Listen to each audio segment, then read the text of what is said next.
Welcome to a couple of Rad Techs podcast where we bring you an inside look at the world of radiology from the unique perspective of a married couple of radiologic technologists.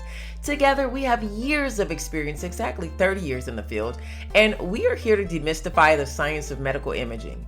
Radiology is the unsung hero of the medical field, providing doctors with crucial images and information that help diagnose and treat illnesses.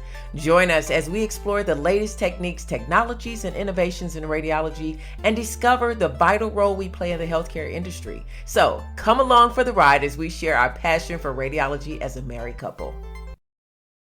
Welcome to a couple of Rad Techs podcast where we bring you an inside look at the world of radiology from the unique perspective of a married couple of radiologic technologists.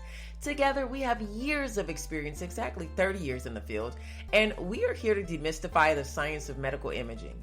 Radiology is the unsung hero of the medical field, providing doctors with crucial images and information that help diagnose and treat illnesses.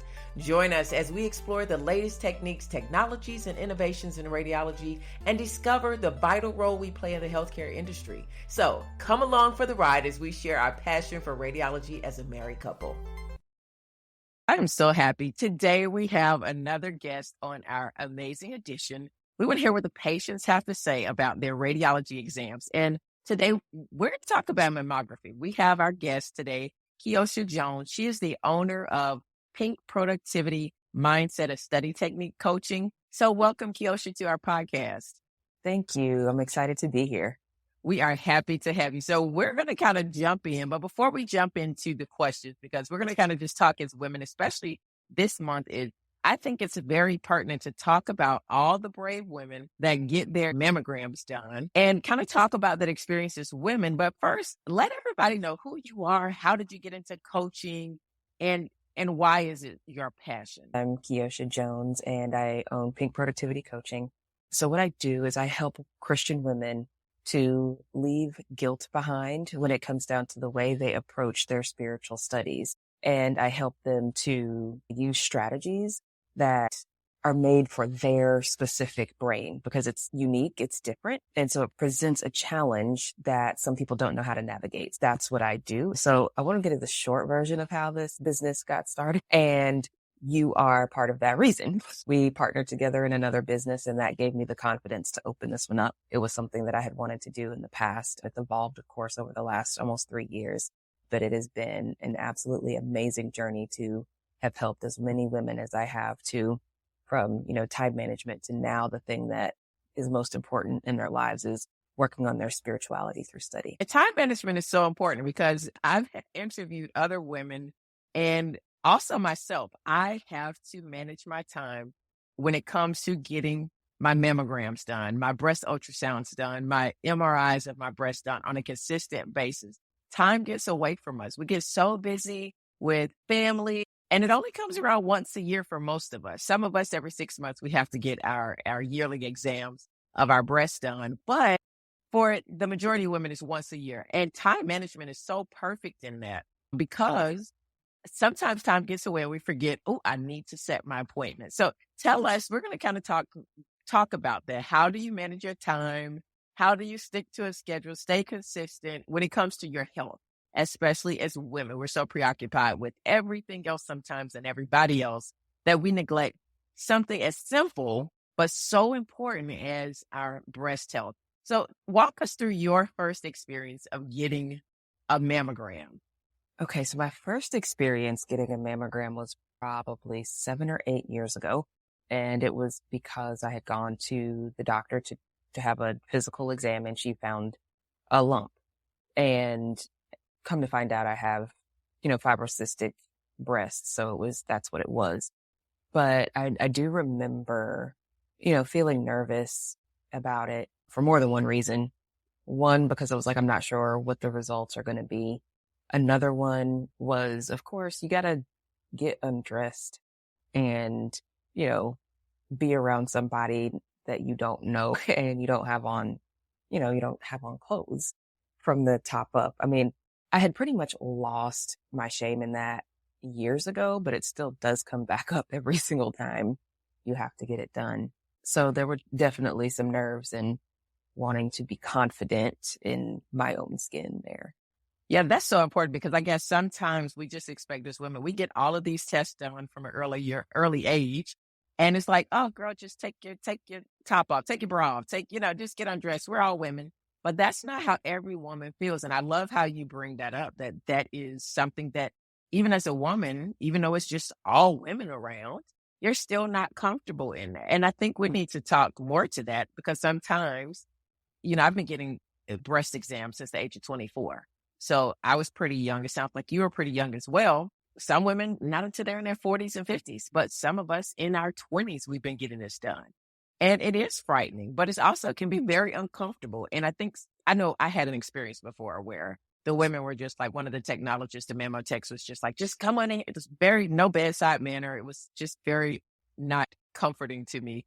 She didn't know I was a technologist. And I don't tell people that when I go in, but I had to let her know, I'm a technologist and I'm not very excited to be here.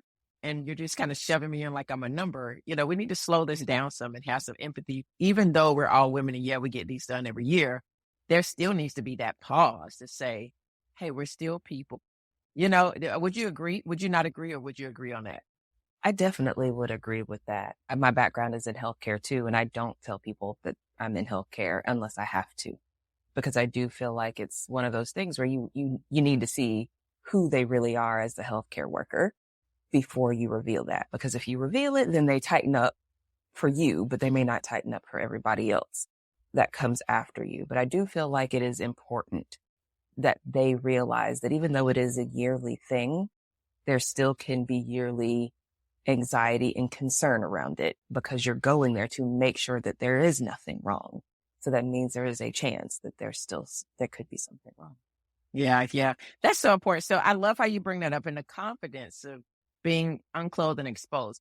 I usually go to the same facility. I don't know about any of you out there listening or yourself, Keosha.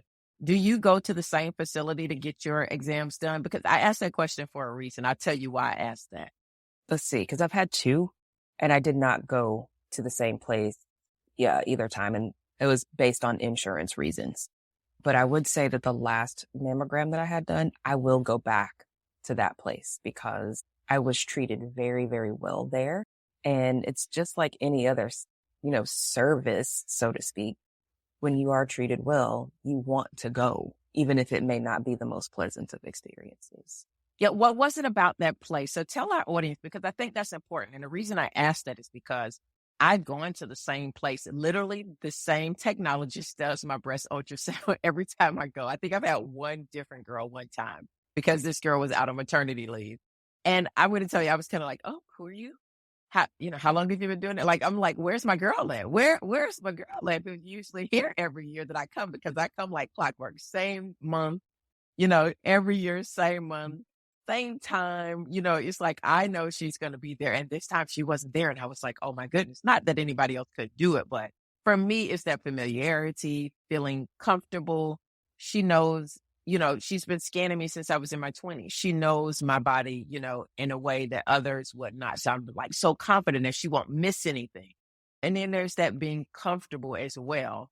So I asked that for that reason because I have gone to the same place. So when I had a different technologist, I'm like, hey, who are you? Or where are you from? Where's my girl at? And I think that's really important to people because people want to be able to, like you said, feel comfortable. You're being exposed. So for the fact that you went, so tell everybody, what was it about that place that made you feel like, oh, if I got to go back, I'm going there? Hey, you guys, as a radiology technologist, I understand the ultimate task of radiology technologists to bring that coffee into their department every morning without spilling it. So I'm going to introduce you to Bevy. Bevy is perfect for this kind of occasion. If you've got the responsibility of bringing in that much needed coffee to your colleagues in the radiology department, have no fear. Bevy was designed just for us rad techs. It's a problem solver to carrying more beverages than your two hands can hold. This beverage carrier can hold up to 12 drinks securely spill-free, and fits perfectly in your car. You guys, no more spills, no more accidents. Bevy's innovative design keeps your drinks in place even during the most hectic mornings and as you're trying to carry everything in. And the best part, Bevy is proudly owned and operated by a woman. Join the growing community of satisfied Bevy users and experience the convenience and peace of mind you deserve, and your radiology coworkers do too. So don't let spills slow you down. Get your Bevy drink holder today. Keep your coffee and drinks secure before they get to the radiology department. Get 20% off too. Use my code RADTEX20.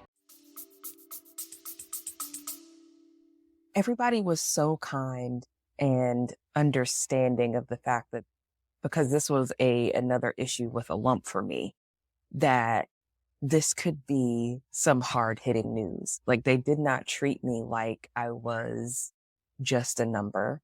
They made sure that I was comfortable the entire time, even the way that they made sure that the bathroom was set up. Like, it was a whole atmosphere of comfort and warmth. And even during the exam, the mammographer, she was just extremely gentle and very communicative. I also had an ultrasound that day, and the same thing with the ultrasound tech. Just they were top notch in the way that they treated me.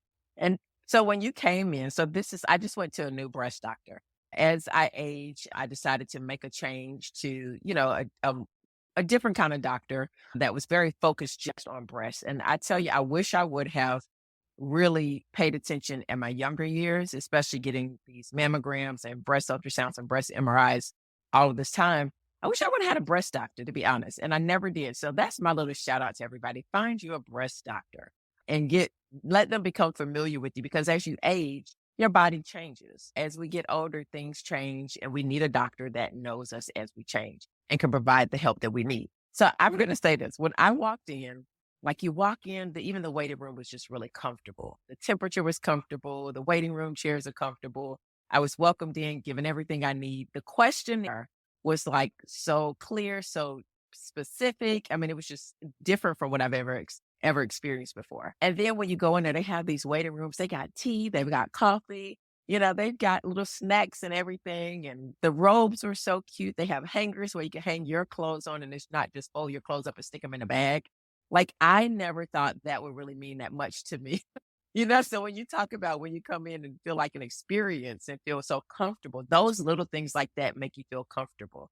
They had, little lockers, and then they had a basket, a cute little basket with the pink robes. I don't know, something about those pink robes. I don't know, something about them being pink just gets me every time. So how was it? And when they ushered me back, I was able to laugh and talk with the technologists, and we just chatted. It was a warm environment. What was it when you had your mammogram or your breast ultrasound? Tell people we'll start with the mammogram. Tell people, when you got your mammogram, what were you expecting and what did you get? What was I expecting? I actually went in with 0 expectations because that makes it a little bit easier to not be as disappointed when things go south, if they do.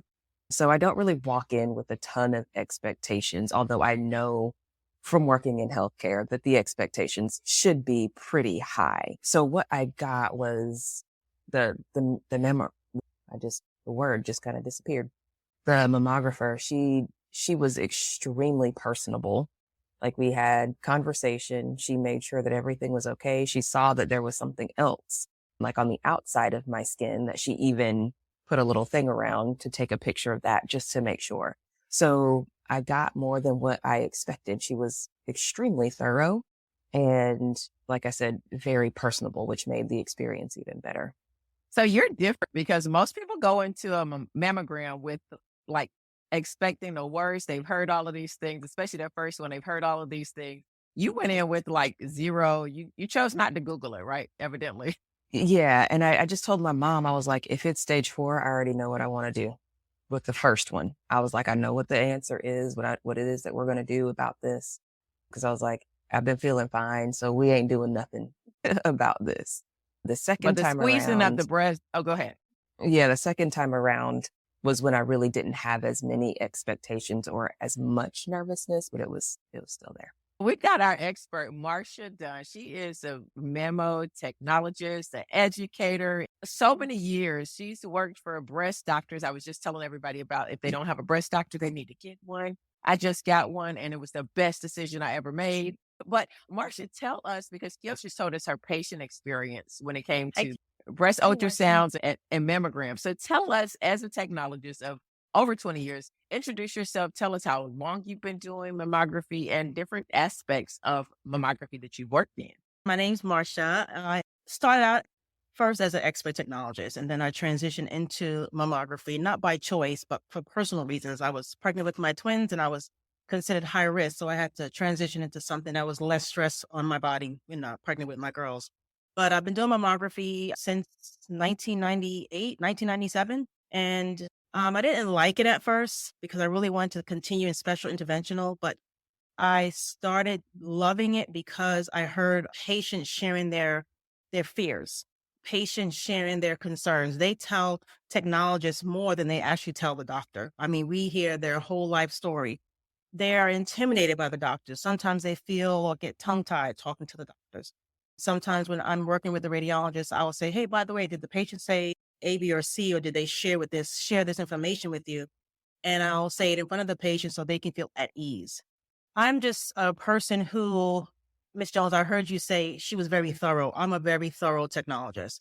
I go above and beyond because I think that's just my natural being. And I always think of my family member. My family member comes in the front of my brain when I'm doing something because I think of my grandmother who was sick. I think of my mom that may have had a concern when they had a mammo or bone density or a question about chest x-ray.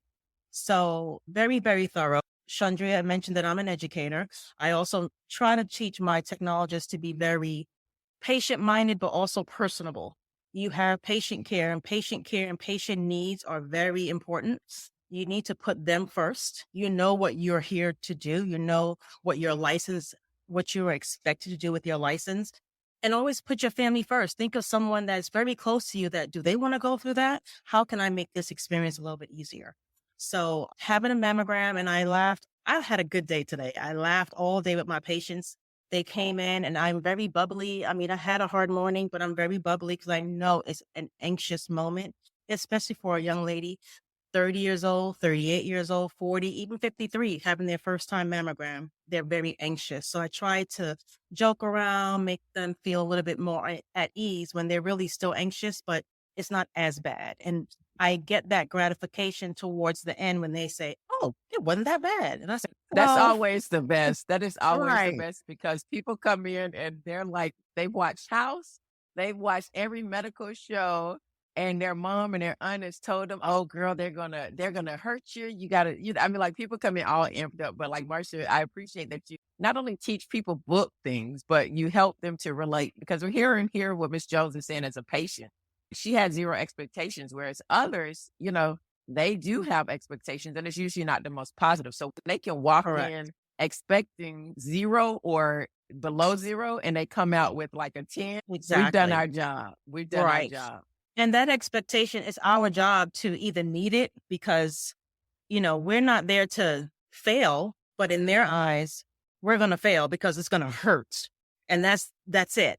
But I shared with 4 or 5 of my patients today, I said, communication is key. And I'm very detailed. And I tell them, I know you don't want to hear this, but I think it'll be easier for you to understand where I'm coming from so I can help you have a very good mammogram.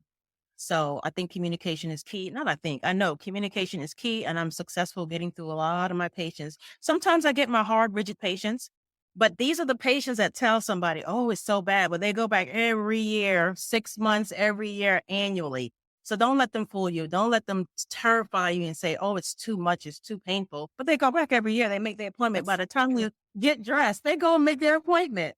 So yeah, yes, I just feel like every woman needs to be out there making sure they're educated. I'm trying my best to become myself more educated on all the new equipment, information coming down from the different agencies that I'm familiar with, so I can educate my patients as well.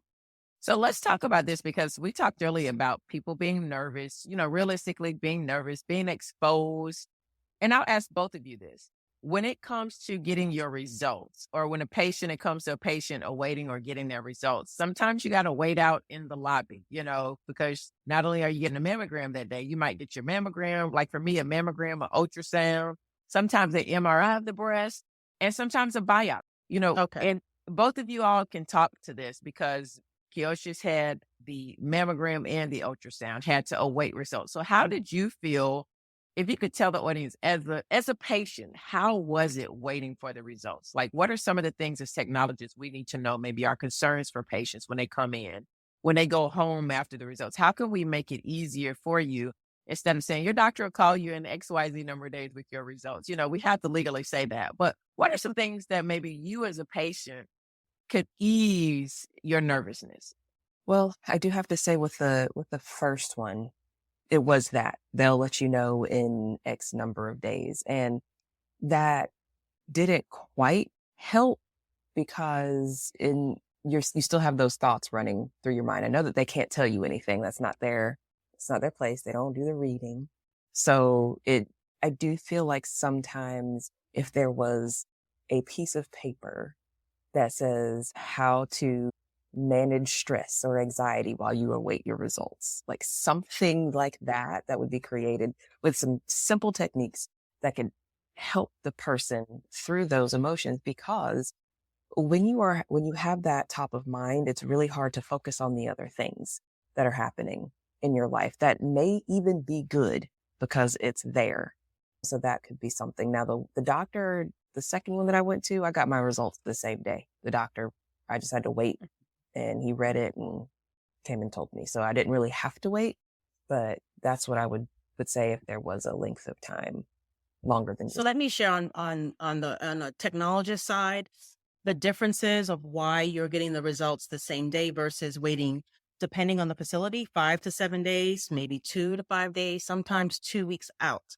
When you came in for your first mammogram, Keosha, you came in as a screening, or you had a concern that you shared with the doctor, and your doctor gave you a particular referral saying it was a diagnostic mammogram? Which one did you have? A screening mammogram, which was asymptomatic? Hey, I'm certain age, I'm going to go have my mammogram. Or you had a concern that you shared with your physician and they sent you to have your diagnostic mammogram? Which one did you have? The first one, she found the lump and sent me. You had a bilateral diagnostic mammogram. And the difference with that compared to a screening, Chandra, did you just have a screening mammogram recently? Or you also had something? I have some found every Okay. year. I'm just gonna make it really simple. When you have a screening mammogram, that it's an asymptomatic. You are currently walking the facility and you don't have any concerns. I don't have no pain. If you do have pain and it's diffused throughout the breast, we'll continue on with the screening. But you do not have a lump. You don't have any specific sharp pain, no symptoms whatsoever. When the radiologists take a look at that image, will probably be the same day or the next day. The patient is gone, and you get depending on the facility, your results in the mail. If it's a reason you need to come back, you get the phone call. And then you are transitioned into a diagnostic mammogram, is because one, you initially came in with a lump, or two, from your screening mammogram, something was detected and it needs to be further evaluated. So that further evaluation is more than the 4 images. It's spot compressions, or if you had calcifications, it's magnification views. That same day, when you're having those additional imaging, you can be transitioned into ultrasound that same day. It's never likely to have an MRI biopsy or a stereotactic biopsy unless it's something that the patient's going out of the country. They're able to do it right then and there. The schedule permits. But usually with a diagnostic mammogram, 90% the patient will have additional mammography images and or an ultrasound. Mm, So, and that's really helpful. that day you will get your results because the radiologist is on the premises. They're looking at your images. They're talking, communicating with your sonographer, which is the ultrasound technologist, or the mammographer, and saying, hey, I want more pictures. Hey, let's do an ultrasound. Hey, go back and see if she can do a biopsy today. Let's get her on the calendar for a biopsy in the near future. So the diagnostic, you will leave with the peace of mind only to say, I got my results, not a peace of mind to say, oh my God, now I got to figure out what I'm going to do because I may have to have a biopsy. I got to come back in 6 months to follow up. I agree there should be more communication, but we can't always ease someone's anxiety. You're going to have your own type of anxiety. I just feel proper communication. And Chandra, you know, I'm all about communication. Proper communication on layman's terms so our patients can understand what's happening at that moment. And if And I they need think, to talk, we need to talk. And I yeah, feel they will relate better with the technologist than the doctor. that's so important because communication, however, and each person is different. But I remember I worked at a place, they would give these little cards to people. And it said the same thing the technologist told me, you're going to get your results. But it was something about that card that people gave the best surveys back. And it literally said the same exact thing as what Yeah. what the person was telling you. But I do remember that one specific place I worked, they had those little cards and we were to give them out to everybody. And all Mhm. those people thought that was the best thing since sliced bread. Yeah. People, they feel like you gave them something, you know? It's the mindset. It's the psychology part about it. Yes. And I guess that's where Right. Keosha's coming in because she's a Keosha. mindset coach. She's Oh, a well, Yeah. look mindset here. There coach. you So go. Yeah. it's so interesting though, but I want to talk lastly about, we talked about fears. I want to take this time to celebrate women who are getting their exams done on their breast, are doing their at home breast checks each month. You should know your breast better than your doctor. I found both of my lumps, you know, and that's because I do my checks every month, sometimes 2, 3 times a month, especially when you have fibrocystic breast disease.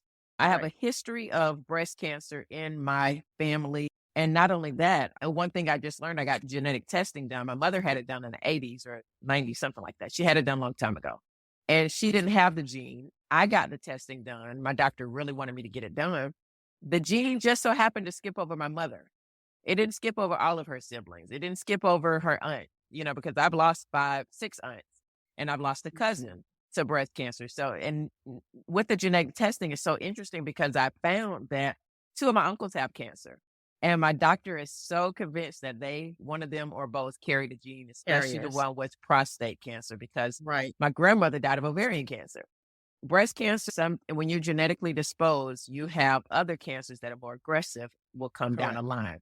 And I think we need to talk about that more because sometimes we only think this is a women's problem, but the women can be the foundation for helping their sons protect their daughters, protect, you know, their grandchildren, because those genes can go through the male to the females. How would both of you encourage other women, especially young women?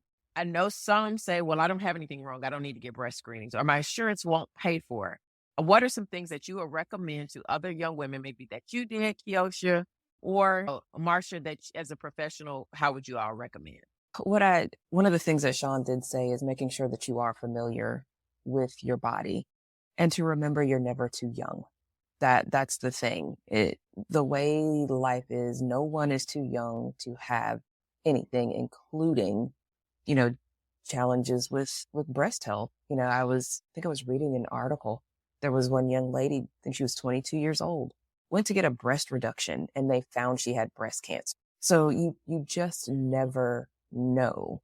So invincibility it's not on the table. So taking care of yourself and being familiar and advocating. That's the thing too, is, you know, sometimes you have to advocate because you are young. And if you know something's not right, it's okay not to back down until you get what you need. There have been recent articles of women in their mid-20s. They feel something, they share with the doctor. Oh, the doctor share their thoughts. Oh, it may be this, it may be that. And we as women may not be familiar with our breasts, but if we are familiar with our breasts and we feel something, we need to be adamant, educated enough to say, you know what? I hear you, but this is my body. I want to have a mammogram, or can I get an ultrasound? Indicates something. Sometimes the doctors may take you seriously, or sometimes you'll have the doctors to say, you know what, let's due to your family history or either to no history, let's go ahead and do a further evaluation. So yes, educating yourself is key. Communicating with your doctor is key. When you educate and you know what's out there to detect anything, talk to your doctor. And your doctor should listen to you so you can move forward with any type of evaluation. If it's ultrasound, depending on your age, or a limited mammogram if you're under 30. If you're over 30, then you may have a full mammogram. Limited mammogram is you talk to the radiologist, depending on the patient's history, just maybe one image of that breast, because we want to reduce radiation. You know, that person's of childbearing age. So it just depends on what the situation may be.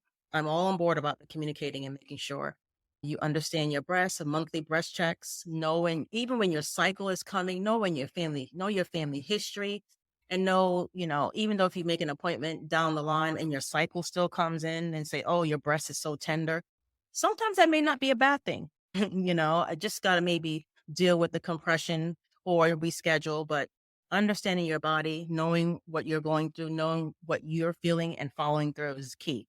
Both of you hit all my points. So I'm just going to say one thing that neither one of you said that I will credit to my health and other young women. Maybe they say, I don't want to get a mammogram. I'm not ready yet. Some people are going to shy away from actually going and getting it done just because it's a medical exam and you might find something bad. Oh, no, I'm not going to go. Unfortunately, there are people out there like that. So to those people that are not of that age, I would say do your own breast exams every month at home. Get that little thing from the I think it's from the American Cancer Society. I don't know. Yeah, it'll tell you how to do it. It's not that hard. It takes all of 5 minutes. You can do it in the shower, out of the shower.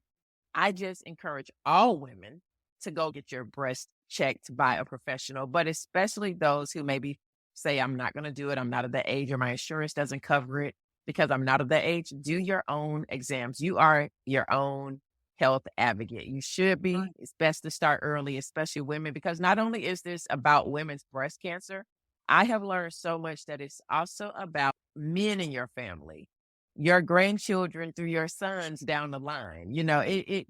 It's a trickling down effect where we don't know our history. We don't know our health history and get to know our own bodies. And to that, I want to say thank you both. And could you tell the audience just one parting piece of advice and let them know if you have something through your business or one of your next speaking engagements that you're going to be doing, let us know. Keosha, tell us one parting bit of advice and something that Pink Productivity is going to be doing that we need to tap into. One piece of advice is something to remember about the technologists is that they are human.